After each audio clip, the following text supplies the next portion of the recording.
Wanted to show you guys something. So this club car forward and reverse switch, what was going on is it would go in reverse, but it wouldn't go in forward.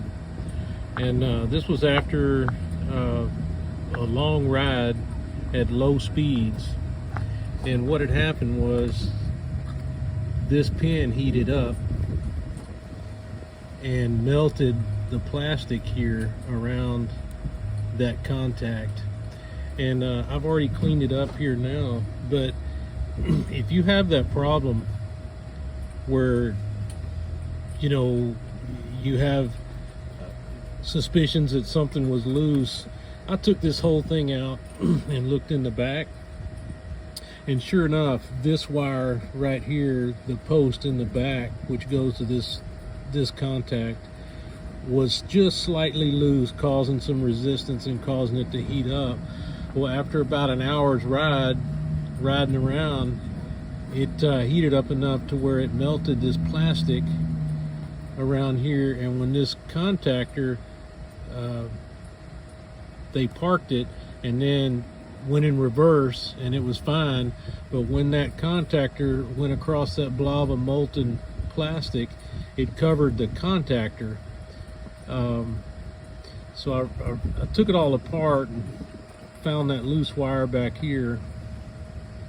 But basically the other surface that rubs this contact just globbed. It had a glob of plastic on it.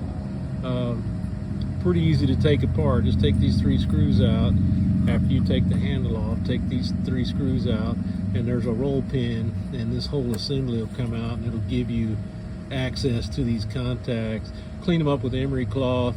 It did have a chunk of plastic on it, and there was plastic smeared across here, causing the car to go in forward. Like I said, when they pushed it over to reverse after driving for a long time in forward, it smeared plastic over that contact. So no need to throw it away. If you got a bad, something like that, and you see some molten plastic just a little bit around here, it doesn't take much to dirty up the contact. If you see it, this is a Red Hawk forward reverse switch, heavy duty, probably one of the better ones I've seen. Some of the cheaper ones would not have cleaned up like this, but I like this plastic here. It's a little better than some of the other brands on Amazon, but this is Red Hawk. I was able to clean all this up, tighten up the back, and it's back working fine. So just food for thought. If you have a bad, or you think you have a bad forward reverse switch, clean these contacts up, especially if you see plastic molted around these contacts.